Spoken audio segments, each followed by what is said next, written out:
Assalamualaikum warahmatullahi wabarakatuh. Video ini dibuat untuk memenuhi tugas UAS Administrasi Pertanahan. Perkenalkan, nama saya Risa Yudendwi Pratiwi dengan NIM 111222006. Perkenalkan, nama saya Putra Yadini dengan NIM 111222003. Sistem pendaftaran tanah. Dasar hukum Undang-Undang Nomor 5 Tahun 1960 dan PP Nomor 4 Tahun 1997 tentang pendaftaran tanah untuk memperkuat dan menyempurnakan sistem administrasi pertanahan. Tujuan: memberikan kepastian hukum, memberikan perlindungan hukum, menyediakan informasi tanah, dan mendukung transaksi tanah.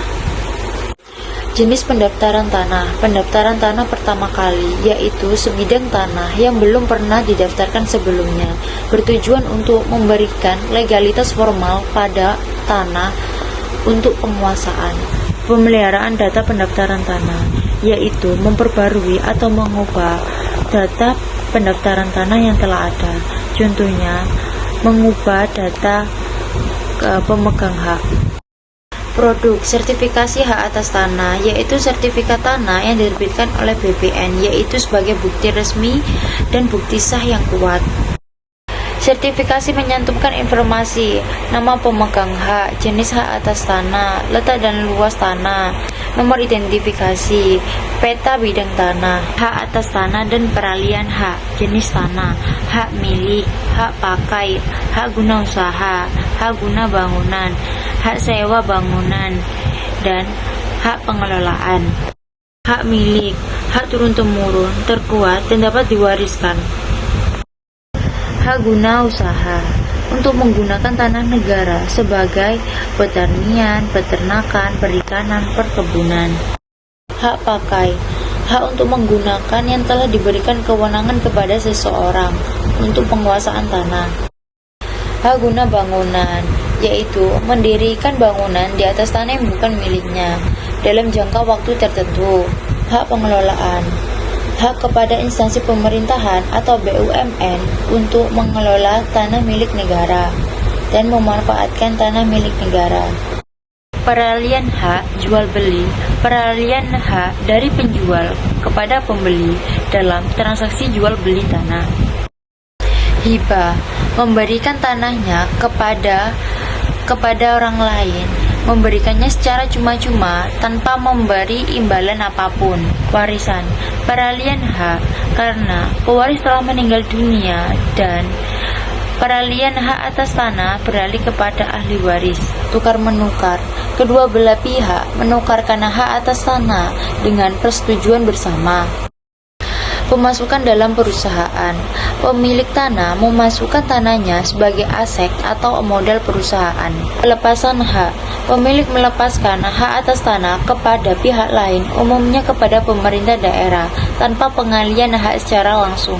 Reforma agraria, tujuan memberikan kepastian hukum, memberikan kesejahteraan kepada rakyat, mengurangi konflik agraria. Tugas pokok agraria: merancang kebijakan nasional, melakukan pendataan, pengukuran, pemetaan, verifikasi tanah, dan menerbitkan sertifikasi tanah dan legalitas. 4. Sengketa dan konflik pertanahan. Sengketa pertanahan adalah perselisihan yang muncul karena adanya perbedaan kepentingan atau klaim atas hak atau penguasaan tanah antara dua pihak atau lebih, yang dapat bersifat perorangan, kelompok, badan hukum, atau antara masyarakat dengan negara. Sengketa ini bisa berujung pada konflik pertanahan yang meluas dan kompleks, terutama jika kita segera diselesaikan secara adil atau transparan. Jenis konflik yaitu ada dua. Yang pertama yaitu ada konflik vertikal, yang kedua ada konflik horizontal. Yang pertama yaitu terjadinya antar masyarakat. Contohnya, masyarakat ada berkonflik dengan pemerintah atas tanah ulayat yang dijadikan proyek infrastruktur. Yang kedua, konflik horizontal, terjadinya antara individu. Contohnya, sengketa warisan tanah antara hak waris. 5. Pengadaan tanah untuk kepentingan umum.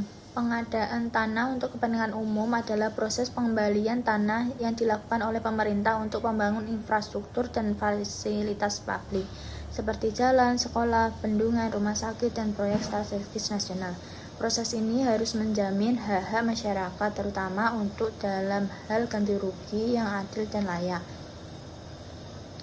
Dalam hukum UU Nomor 2 Tahun 2012 tentang pengadaan tanah bagi pembangunan untuk kepentingan umum, peraturan pelaksananya adalah di Perpres Nomor 62 Tahun 2018, PP Nomor 19 Tahun 2021, dan Peraturan Kepala BPN Nomor 5 Tahun 2012 sebagai pelaksana teknis.